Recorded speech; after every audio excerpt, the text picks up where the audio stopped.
nakaramdam na kayo ng espesyal hanggang sa... Matagal yun, yung chikahan before kayong naging magjowa? Hindi.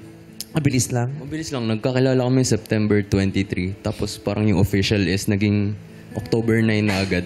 Wala pang 1 month. Linggo lang. Oo nga. Nagkaroon na ng sagutan. Oo. Sa unang kita nyo, kayo na. Nakita Hindi kayo? ba kayo nag-FaceTime, ganon? Nagkita na agad? Nagkita kami 1 year na namin.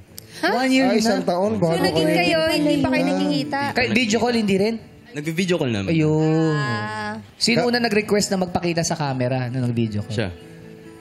Gano'ng katagal yung naging usap nyo? Siyempre, Ano po, nung nag-start po kami na mag-video call na, parang buong araw na kaming magkausap sa call. Daig pa po namin mag-live-in kasi nababantayan namin yung bawat kilos ng bawat isa. Tapos 1 year bago nagkita, bakit na nagtagal? Since pandemic po, bawal talaga siya lumabas. Tapos, nung first time namin po na mag-meet up, eto po kasi hindi po marunong mag-commute. Kaya na first meet up namin, 1 year na po kami nun. Ay, almost 1 year. 10 months po, ganon. Tapos, kasama po niya yung magulang niya na hinatid siya doon sa may circle, sa Quezon City Circle. Kasi po taga Cavite siya eh. Tapos, para makarating siya ng safe, hinatid po siya ng mama niya tsaka papa niya, tapos yung kapatid niya, nagkotse sila papunta doon. Tapos yung mama ko, ayaw magpatalo, sabi niya, ay kasama magulang niya, sasama rin ako. Ayun. Sumama po siya, tsaka yung kapatid ko. Kaya yun, nag-family reunion na kami, first meet up. Wow, saya naman. paano yun? Ma, ito nga pala yung girlfriend ko. Pa, boyfriend ko nga pala. Sino nang Paano ka napaniwalang magulang talaga niya yun at hindi dami yun? Yan. Oo nga Magandang po, no? question. Dapat pala hinanapan ko muna ng birth certificate saka valid IDs. Mama mo ba yun? Paano mo mabubuo agad yung trust dun sa taong nagsimula bilang isang dummy? Yeah.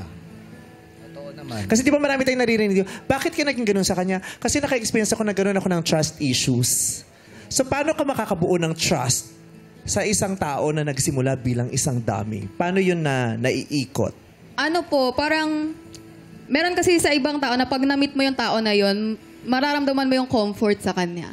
Tapos yun, naramdaman ko yun sa kanya, kaya kahit hindi ko alam yung buong pagkatao niya, parang feeling ko pag siya yung kausap ko, safe yung kausap ko, totoo siya sa akin and genuine siya.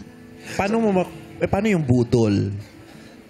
Di ba may ganun yung budol? Yung pag nakita mo, may na-charm ka niya eh. Tapos hindi pala, tapos ay, budol pala yun, yung ganun. Pero ikaw, buti na lang ikaw, swinerte ka. Yung taong pinagkatiwalaan mo na nagsimula sa isang dami, totoo palang totoo, ikaw din. Kasi it could have happened to you, di ba?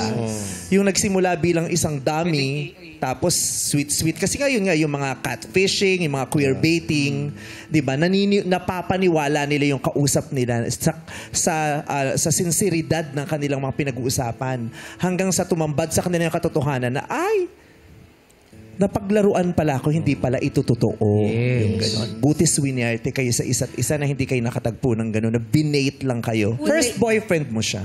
Technically, siya po talaga yung una kong tinuturing na boyfriend. Siya din, first mo din si Althea? Yes, first. Oh.